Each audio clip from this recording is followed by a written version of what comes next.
Sorties épistolaires, Sa Majesté Sokudju a disparu. C'est l'intitulé d'un post de nos confrères de Cameroun Web sur leur page Facebook. La suite, dans un instant. Abonnez-vous en activant la cloche de notification pour recevoir la primeur de nos futures publications. Cliquez également sur le bouton Rejoindre pour devenir un super privilégié de la chaîne et participer à son agrandissement. Voici les détails de leur post dans son intégralité. Le fou des Bamenju n'a plus fait de sortie tonitruante depuis un mois. C'était devenu un rendez-vous quasi hebdomadaire. Tous les dimanches, de milliers de followers se ruaient vers la page Facebook officielle de Jean Ramo Sokudju pour s'abreuver de sa lecture des sujets majeurs de l'actualité ou bien pour se faire une idée sur ce que ce sage pense de la gouvernance au Cameroun et de ses dirigeants. Mais depuis un mois, cette page est restée muette. La dernière publication remonte en effet au 26 janvier dernier. Mais qu'est-ce qui peut justifier ce long silence? Des proches du fou que nous avons contactés n'ont pas pu donner une réponse précise. Pour certains, l'autorité traditionnelle a juste pris une pause afin de mieux s'atteler à l'organisation du Shepan, festival culturel du peuple Bamenju, qui est imminent. Pour d'autres, ce silence pourrait être rapproché au recul nécessaire pour mieux méditer sur ces relations de plus en plus tumultueuses avec les autorités administratives.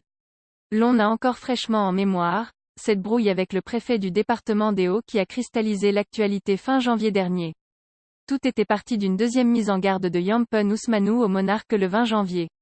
Mécontent des sorties médiatiques et cybernétiques du fou qu'il qualifiait d'anti-républicaine, l'autorité administrative rappelait que toute nouvelle sortie cybernétique ou médiatique intempestive de votre part, au mépris du respect de l'état de droit et des institutions de la République, vous exposera à la rigueur de la loi.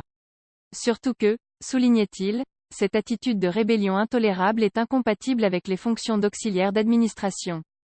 Le même jour, la sortie du doyen des chefs traditionnels du Cameroun, 67 ans de règne, n'allait pas se faire attendre. Quand la lune sort, les aliénés pensent que c'est le jour qui se lève. C'est pourquoi certains se retrouvent toujours en train de marcher la nuit, écrivait-il sur sa page Facebook.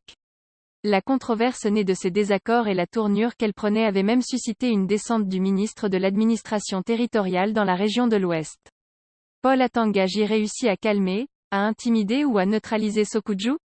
Beaucoup rejettent cette hypothèse. Ils perçoivent mal que le fou, qui a résisté malgré toutes les humiliations à lui infligées par l'ancienne puissance coloniale pendant les luttes d'indépendance et les luttes nationalistes post-indépendance, se trouve à fléchir aussi facilement.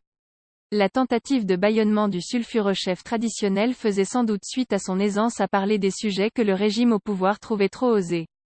Dans l'une de ses sorties, il invitait le chef de l'État à se pencher sur la transition au sommet de l'État avant que Dieu ne le fasse à sa place.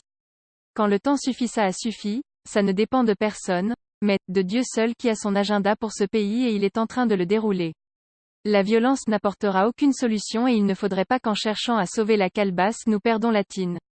Que ceux-là, qui ont torturé le peuple pendant des décennies et qui continuent même à profiter de la détresse du peuple face au coronavirus pour s'engraisser reviennent sur terre.